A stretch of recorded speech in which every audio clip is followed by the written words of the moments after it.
कि अगर बोया पेड़ बबूल का तो आम कहाँ से होए, और अगर आपने आम लगाया है तो आम तो बांटो तोए। अगर आपने आम लगाया है तो आम तो बांटो तोए, और खट्टा आम बता करके भाग न जाना कोई। मैंने एक आर्टिकल पढ़ा जिसमें लिखा हुआ है कि बिजली विभाग के द्वारा 4000 किलोवाट तक की ज़रूरत है, और अभी फिलहाल में वहाँ पे 1600 किलोवाट तक की जो है मंदिर को भव्य बनाने के लिए आपके द्वारा सुचारू रूप से दिया जा रहा है। तो अध्यक्ष जी, मेरा ये कहने का मतलब है कि चाहे वो रामलला जी का मंदिर हो या एक गरीब की झोपड़ी हो, चाहे वो एक अस्पताल हो, चाहे एक गरीब हो अमीर हो, किसी भी वर्ग का हो, उसके लिए बिजली बड़ी ही महत्वपूर्ण है। अध्यक्ष जी, जब भी जनता के महत्वपूर्ण मुद्दों पे सवाल होते हैं तो बार बार आम और बबूल की बात आ जाती है। तो मैं मंत्री जी का समय न नष्ट हो और साथ ही साथ सदन का भी महत्वपूर्ण समय न नष्ट हो, तो मैं ये कहना चाहूंगी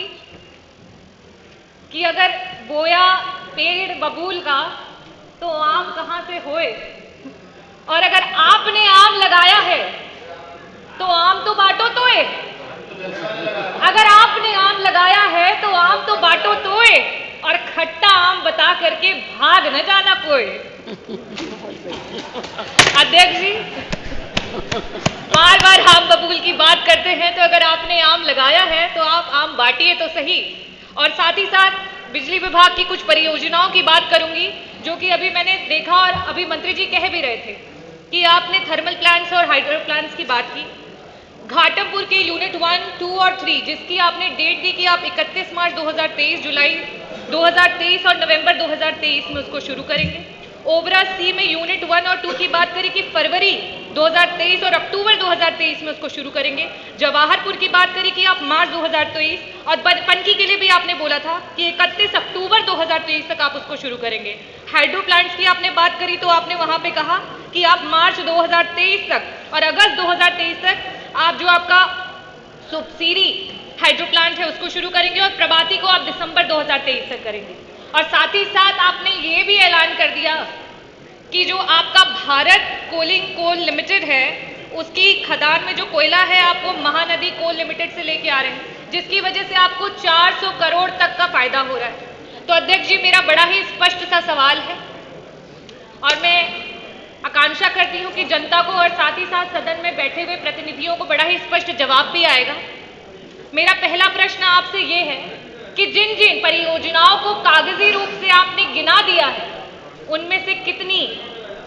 आपके प्लांट सुचारू रूप से आज काम करने लगे हैं, और साथ ही साथ 400 करोड़ का अगर आपको प्रतिवर्ष मुनाफा हो रहा है तो क्या अब आप आम जनता को खिलाएंगे?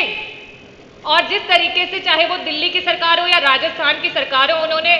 200 यूनिट बिजली मुफ्त की पूरी जनता की, 100 यूनिट पहला जो